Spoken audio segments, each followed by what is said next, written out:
You're right, lads. This is the GeordieJedi here. Today, I'm back.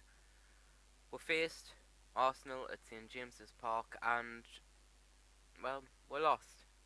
Fairly obviously, I mean, I'd have bet on Arsenal if I actually ever bet against Newcastle. I never would, just out of loyalty. I'd blindly refuse to bet against Newcastle.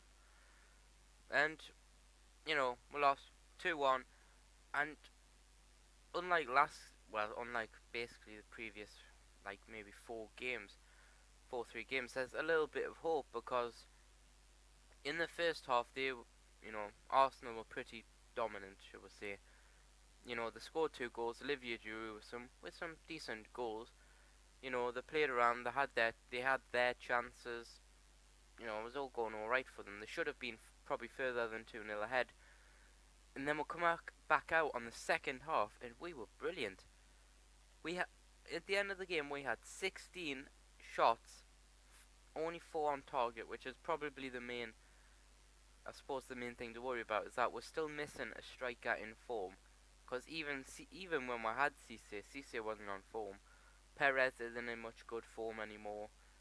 You know, it's not to say he's not a good player. He still is. It's just it's not happening as much for him as you'd like it to. Something you just have to live with. And it was light at the end of the tunnel. We could say that our team could play well, and John Carver could get our team to play well. That's not to say I still want him to be head coach like next season. I don't. I'd rather have somebody else. But it lets us know that, like for the derby, for example, that we can actually do stuff.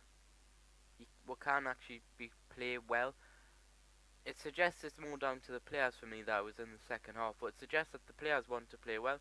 They haven't given up, and neither had we really. I mean, we'd lost a bit of hope and lost a bit of faith, but that didn't mean we'd lost faith in the players. We'd lost faith in the club.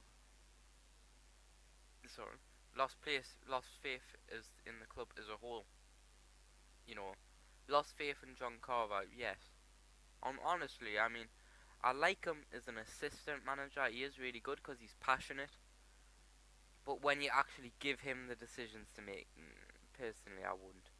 Hopefully, we'll get Remy Gardin, or I don't think De Bois is interested anymore. But basically, there are better head coaches out there, so we'll see what happens.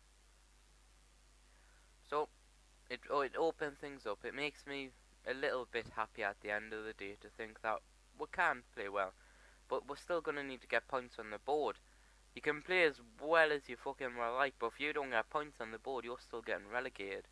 We're now behind Crystal Palace. We're 12th. We're 12th. So, we can put in a decent half-time performance, but if we don't get the points on the board, we're still going to keep going down the table. We're not even completely safe yet. We're looking alright as far as the points are concerned and distance between, but we're still not safe. I wouldn't take safety until it's mathematically impossible for us to get relegated. So, anyway, let's finish this episode here. Just to mention, Moussa Sissoko got the goal, and it's a pretty good goal. It was nice little bit of build-up play. Sissoko, it was a chair shot, is what it's called. Is when he could have sat in a chair and he could have finished it. Simple as that. Yeah, this has been the GeordieJedi. Leave a like if you can, it really helps. Subscribe for more videos. And may the force be with you.